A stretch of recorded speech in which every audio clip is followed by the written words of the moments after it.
Здравствуйте, друзья! В эфире Геоэнергетика Инфо. С вами Радайкин Максим и сегодняшний мой собеседник Александр Фролов. Здравствуйте! Здравствуйте, здравствуйте. Беспилотный катер и БПЛА атаковали порт КТК под Новороссийском, через который идет порядка 80% всего нефтяного экспорта из Казахстана.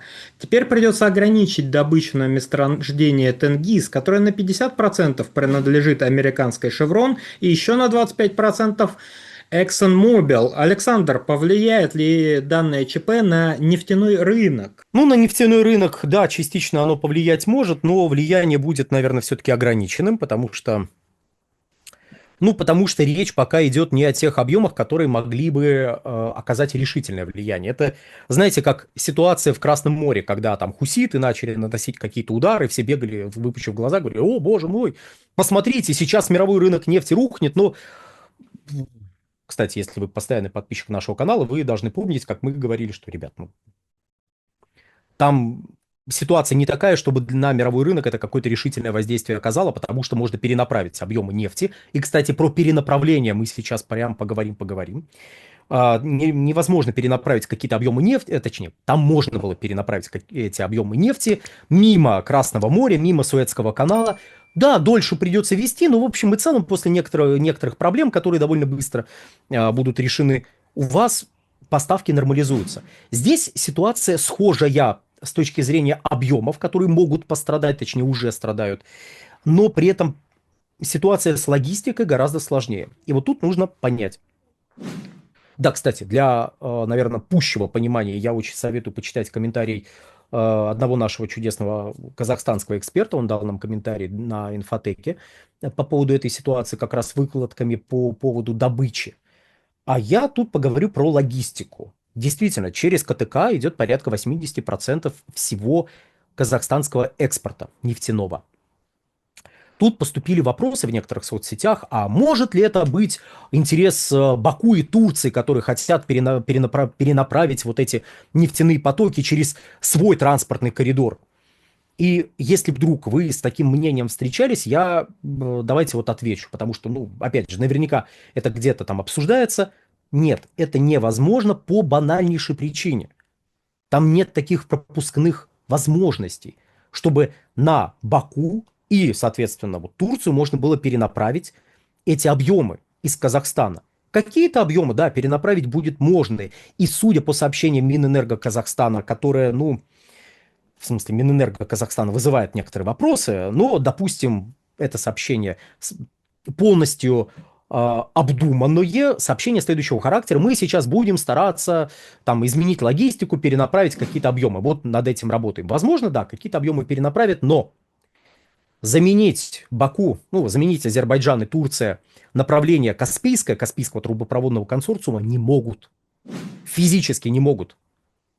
Туда никак нельзя пропихнуть даже, ну, сколь-нибудь значимую часть объемов, которые идут через КТК. То есть КТК для Казахстана безальтернативное направление. Куда еще и как еще поставляется казахстанская нефть? Ну хорошо, про Баку и Турцию мы поговорили, точнее, про Азербайджан и Турцию мы поговорили.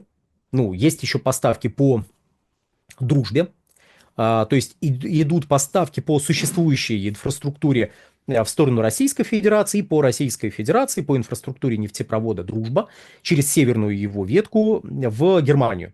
В этом году, ну, где-то 2 миллиона тонн планируется поставить.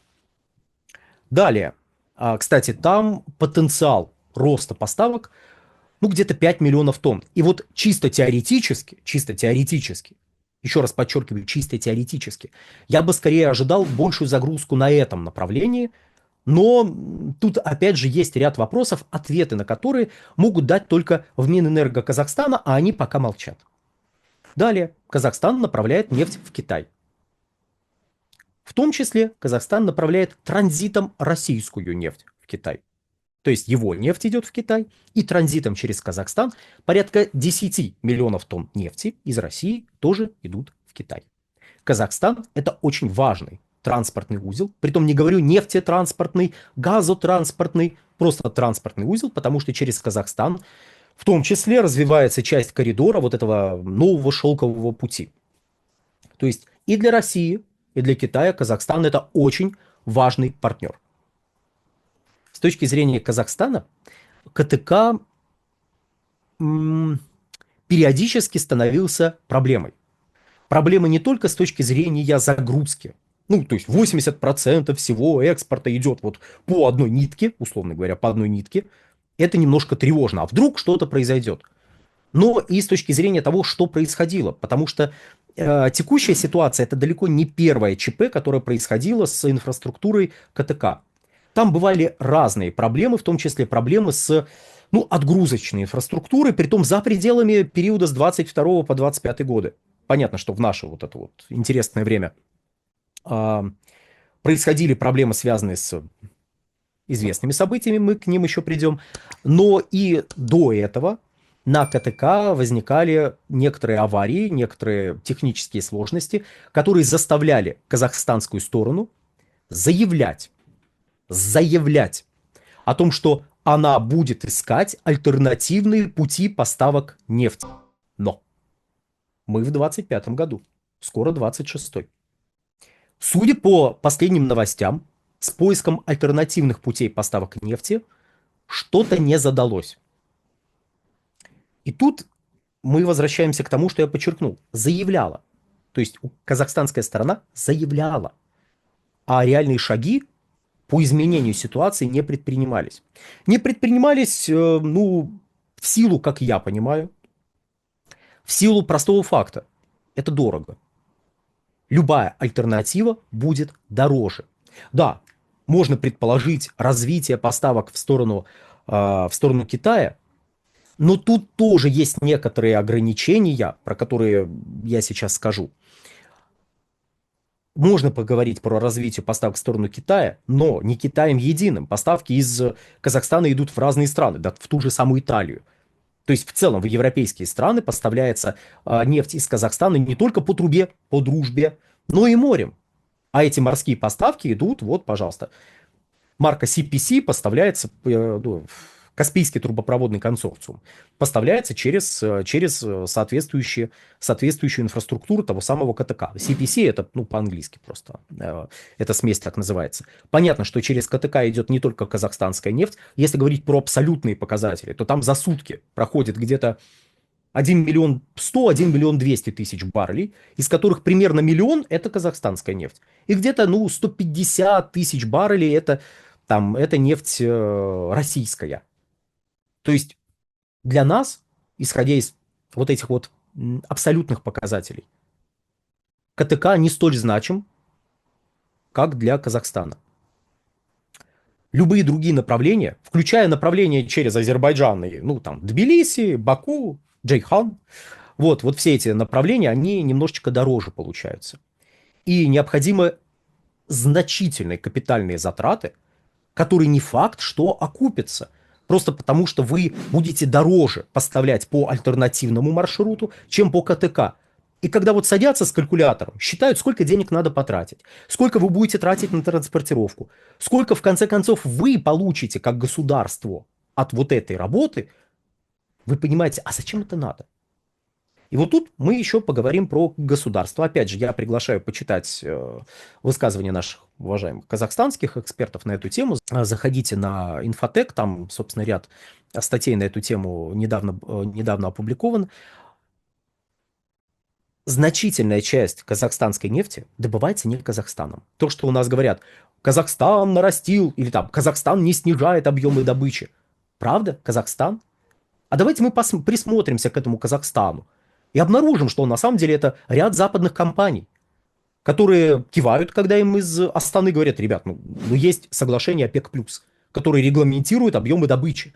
Не могли бы вы? Все говорят, слушайте, так технически сложно. Так технически сложно просто вот сокращать эту добычу, поддерживать вот этот уровень сокращения, понять и простить нас, бедных несчастных. Короче, плевали мы на ваши договоренности. И когда у нас говорят, вот Казахстан нарушает, к структуре собственности давайте присмотримся. Кто основной выгодополучатель? Кто основной выгодополучатель от этой нефтедобычи? Мы выясним, что, оказывается, Казахстан, мягко скажем, не главный выгодополучатель. Что там есть транснациональные компании, которые сказали, при текущем формате взаимодействия, извините, подвиньтесь. Но мы с уважением относимся к вашей позиции, к договоренностям в рамках ОПЕК+, но. И, как вы понимаете, все, что сказано до «но», не имеет значения. Превышал ли Казахстан, ну, по крайней мере, исходя из открытых источников, превышал ли он лимиты, которые определены сделкой ОПЕК+? Да. Намного? В абсолютных показателях? Нет. Казахстан, в принципе, не очень крупный, ну, по-нашему, вот с точки зрения российской, это гигантомании, Казахстан это не очень крупный игрок на рынке нефти. Да, это крупный игрок на постсоветском пространстве. Если мы сравниваем, так сказать, с европейскими какими-то компаниями, которые добывают нефть. Но по сравнению с Россией, с Ираком, с Ираном даже, наверное, Казахстан это не очень значимый игрок. Крупный, безусловно, значимый в рамках ОПЕК+. Но это не тот игрок, объемы добычи которого могут радикальным образом повлиять на мировой рынок, если пострадает, скажем, 20% от этой добычи. 20% от совокупной добычи Казахстана – это болезненная величина для транснациональных компаний, которые там ведут добычу. Это отчасти болезненная величина для государства Казахстан, ну, потому что там налоги, потому что все-таки некая упущенная прибыль. Но с точки зрения мирового рынка нет. Это объем, который может в моменте, вот если вот эти 20% идущих, скажем, через... Это существующие оценки. Про 20% это существующие оценки, то, насколько может сократиться вот эта прокачка. То есть будет не миллион, там, а 800 тысяч поставляться через КТК казахстанской нефти. 800 тысяч баррелей в сутки. Ну, 200, даже 300 тысяч баррелей. Если вдруг они исчезнут, они могут быть относительно быстро замещены поставками с других направлений. Александр, большое спасибо за комментарий. Друзья, подписывайтесь на телеграм-канал Александра Фролова, подписывайтесь на телеграм-канал Геоэнергетика Инфо. Ссылки будут в описании и закрепленном комментарии. Там же будут реквизиты для желающих финансово поддержать наш проект, чтобы мы и дальше также бодро вещали на всех площадках без монетизации, исключительно благодаря вашей финансовой поддержке на Sponsor.ru. Спасибо, до новых встреч. Всего хорошего.